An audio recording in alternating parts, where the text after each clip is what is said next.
As I said, this term we have got an explicit focus on reading. We're going to be looking at sort of three main themes within this term's reporting. So we're going to be looking at reading behaviours. So what pupils read, how frequently they read, do they read with someone at home, do they talk about reading with someone at home, do they read on paper, on a traditional books, or do they read on screens? And basically seeing if there's a relationship between all of these, what we can call reading behaviours, and pupils' well-being, and indeed their confidence in reading. So we've collected data nationally. We've got over, I think, 30,000 pupil responses so far. And yeah, we have just started doing the analysis of that. So we're all pretty excited about what is going to be released in the next couple of weeks. As I said, it's also really important for us to use that data to actually make meaningful recommendations to schools and to parents, indeed, if they happen to be reading this report, but we expect it will be mostly teachers and school leaders. But we want to be able to communicate tangible recommendations that they can then communicate with parents and carers for evidence-informed strategies of how they might support their young people with reading.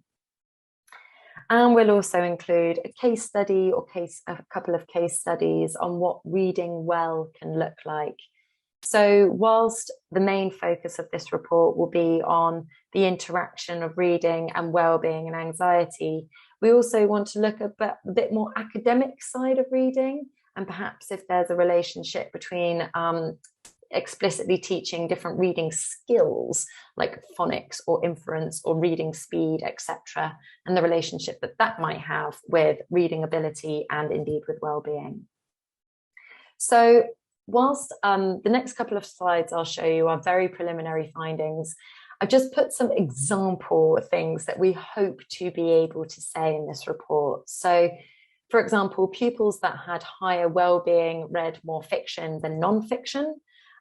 Pupils who discussed what they're reading with a family member or a carer had higher well-being than those that didn't. All of this to really sort of get to the bottom of different aspects of a pupil's reading life and their well-being. So, unsurprisingly, or perhaps, I don't know, maybe that's too cynical to say, maybe we should still be surprised by differences in gender. But in our preliminary findings, we definitely found that there were differences in gender. I've summarized that here. So 54% of males said that they do most of their reading in school, during lessons in school, in comparison to 35% of females who said that.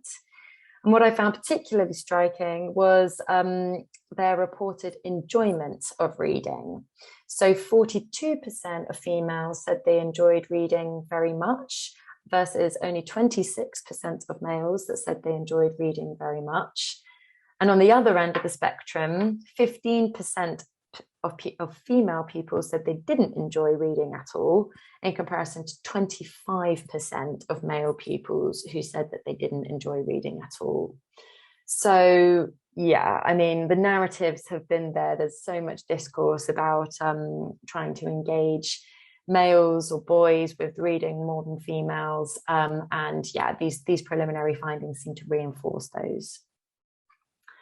In terms of the form and content of what we have been finding so far, we found that 64% of pupils said that they read mainly from a book or paper, which again, perhaps is not so surprising considering a lot of young people still access their literature or what they read through the school library. 73% said they mainly read fiction. And we also asked, the pupils who did the survey why they liked reading. And the most common response, which was responded by 36% of pupils, was that it gives them a break, which I found, quite heartwarming.